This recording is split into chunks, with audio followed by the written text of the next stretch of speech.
আজকে তো প্রকাশ্যে যাদের এগেনস্টে ইনভেস্টিগেশন কমিটি হচ্ছে, যে অভিজ্ঞ বিরূপাক্ষ বিশ্বাস, তারা প্রকাশ্যে এসে বাইট দিচ্ছে, তারা নাকি জানেই না এসব কিছু।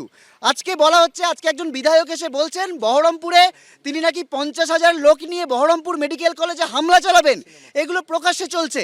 আজকে একটা আমাদের অভয়া যে সহকর্মী সাবজুডিস বিষয় বলে সেই জিনিস নাকি লাইভ স্ট্রিমিং করা যাবে না।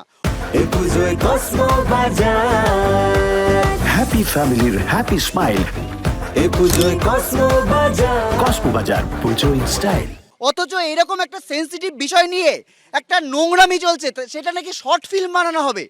শর্ট ফিল্মের পোস্টার পড়ছে, তাদেরকেও নাকি শাসক দল থেকে বের করে দেওয়া হচ্ছে, এবং তারপরেও তারা আবার প্রকাশ্যে স্টেটমেন্ট দিচ্ছে যে বের করে দেওয়া হোক, তারপরেও আমরা নাকি মহালয়ার দিন তারা নাকি শর্ট ফিল্ম বের করবে। এই নোংরামিগুলো কোথা থেকে আসছে?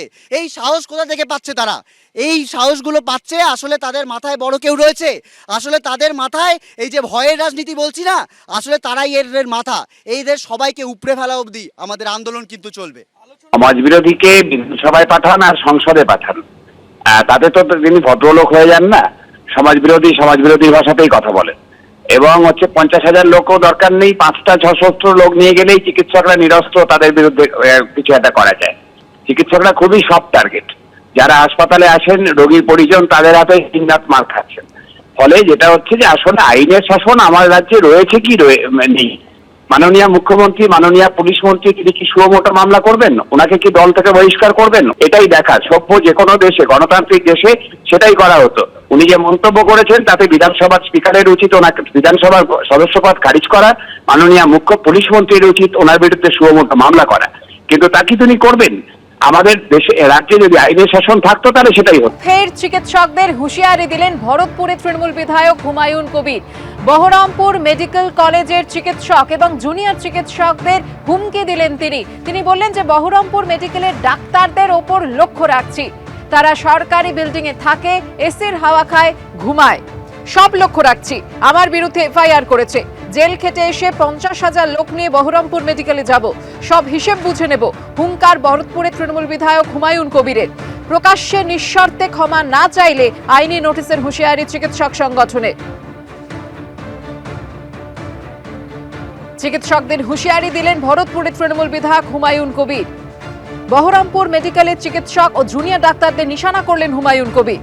তিনি বললেন বহরমপুর মেডিকেলের ডাক্তারদের চলাফেরার ওপর লক্ষ্য রাখছেন তিনি, তারা সরকারি বিল্ডিং এ থাকে, ঘুমায়, এসির হাওয়া খায়, সব লক্ষ্য রাখছেন হুমায়ুন কবির। সব ডাক্তার বাবুদের যে চলাফেরা গতিবিধি আমি লক্ষ্য রাখছি।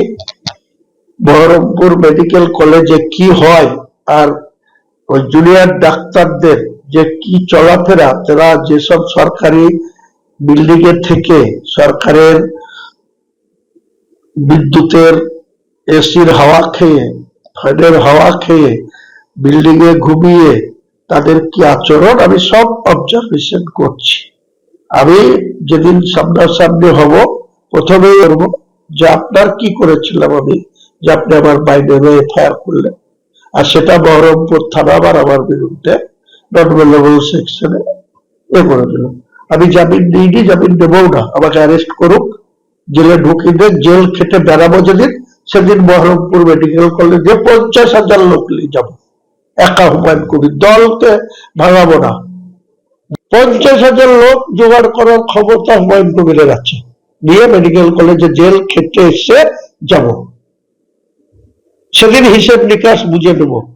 ওই বহরমপুর মেডিকেল কলেজের যারা কর্ণধার, যারা বসে আছে, যারা এত আইএম অ্যাসোসিয়েশন দেখাচ্ছে,